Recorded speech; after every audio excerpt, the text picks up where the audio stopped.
this video, I'm going to be showing you how to make a very simple and rather compact T flip-flop, or toggle. Basically, all that means is we have the output right there, something we want to act upon, and the input, in this case a button. Basically, when we press it, output turns on, press it again, output turns off.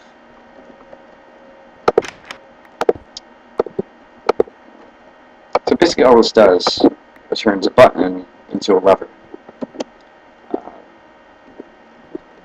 This button can be replaced by any, if you have some other redstone circuit, if you're going into here, or anything else like that.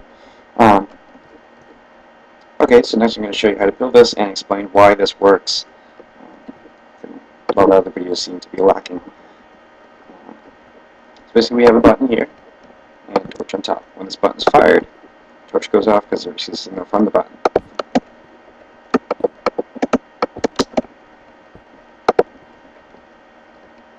Next, we take this torch's output vertically and input it to a torch up above it.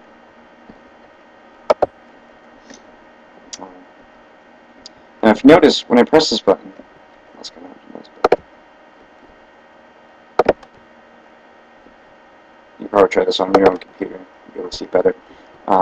There's a very split second, one tick, where neither of these torches are lit, and we utilize that one tick gap to make this work.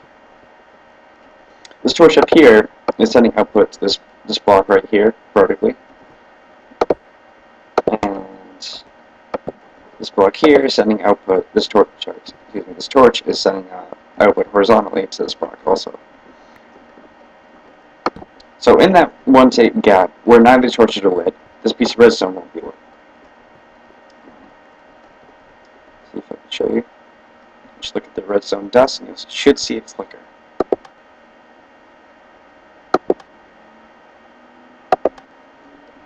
Okay. And that's pretty much it for that. Basically, all this does is reduce the length of the button to one tick.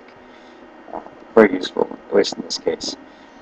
The other thing is that in this configuration, your output is always going to be on. If you try to flip it, the one tick delay where it's not lit isn't enough to change this torch's state. So it's kind of stuck in the on position for now. There's probably another way to maybe flip this thing on its end and get a negative output out of it. Now we can deal with this. So that torch outputs this piston, extends it.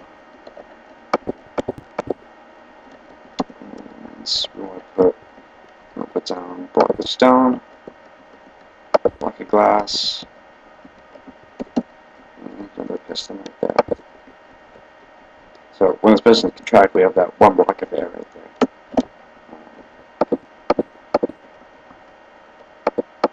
That piece of redstone dust right there will fire that piston, even though it's not pointing into it.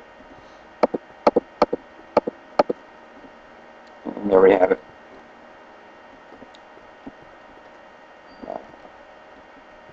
Okay. Basically, the reason why this works is that in its current state, both these pistons are trying to fire at the same time. See, power's going to that one, and power's going into this one. This one's already fired. What happens if you could see this in slow motion? Is in the one tick, the signal will drop out, and this piston will start to close.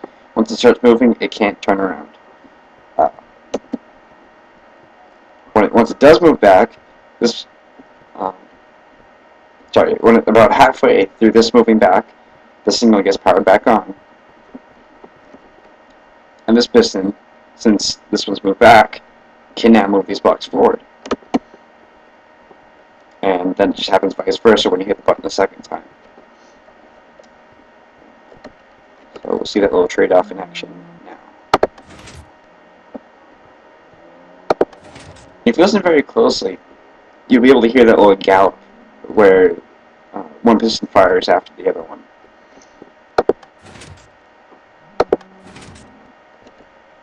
That's basically the effect of this on you. You really see the slow motion. You see one retract and then one extend afterward. To output all of this, basically you just need to put a torch right underneath. An output from that torch will be sent to this block right here. This works because solid blocks conduct the redstone charge in transparent blocks don't. So this piece of glass moves over it. Signal gets cut. Stone moves over. You get positive signal.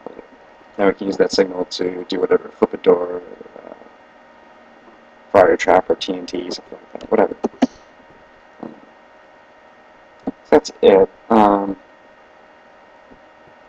mean, it works pretty stable. I mean, I haven't had any misfire in this one at all. Spam the button.